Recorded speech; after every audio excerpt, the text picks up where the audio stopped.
Thank you, Madam Acting Speaker. I rise today to pay tribute to Val Jerrery OAM AFSM. Much has and will be said about Val, who was, amongst other things, the unofficial Mayor of Tharwa, the proprietor of Tharwa Store, a long-standing and highly regarded bush firefighter, and a short-term parliamentarian. Beyond these things in the public realm, Val was, of course, a loved family member whose loss will be keenly felt by his family and friends, and I extend my condolences to them.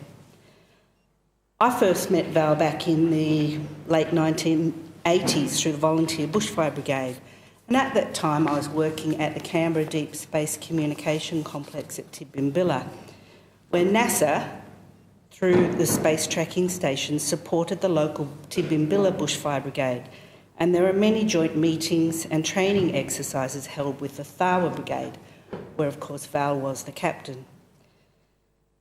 Before this, Val had owned the licence to deliver fuel to the Honeysuckle Creek and Aurora Valley tracking stations in the golden years of the manned space missions.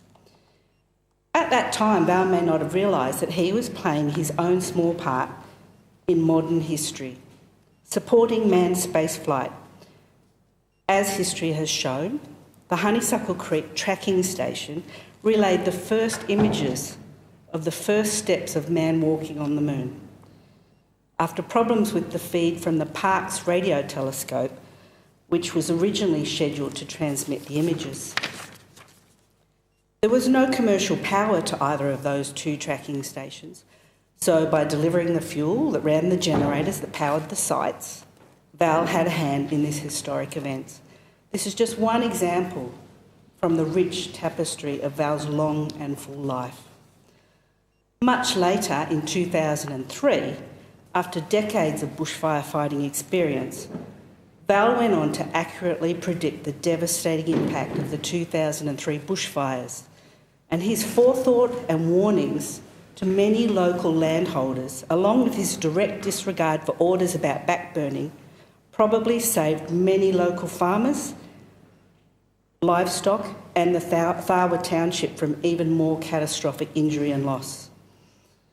Apart from his strident criticism of the management of the 2003 bushfires, including the failure to get New South Wales assistance in a timely manner, when they were, in Val's words, champing at the bit at the border waiting to come and help, Val also lobbied hard against the closure of Tharwa School, changes at Cumberlong, the years of closure of Tharwa Bridge, and the threat to the water supply, understanding that these would contribute to the decline of Tharwa Village and hardship for its residents.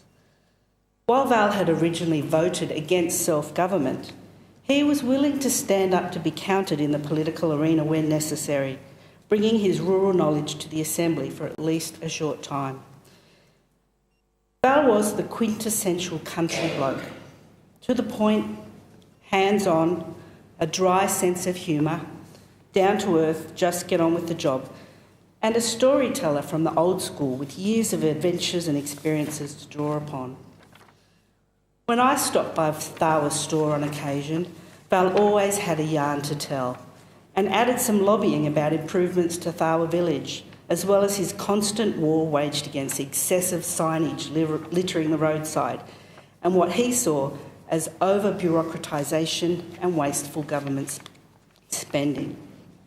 For example, he once wrote to me, "I urge you all to keep a finger on the pulse as Tharwa is taken further down the plug hole of governmental and bureaucratic ignorance that has virtually decimated us since self-government." In this world of political correctness, straight talkers like Val Jerrery are few and far between, and he will be missed. The question is that the motion be agreed to. Mr. Parker.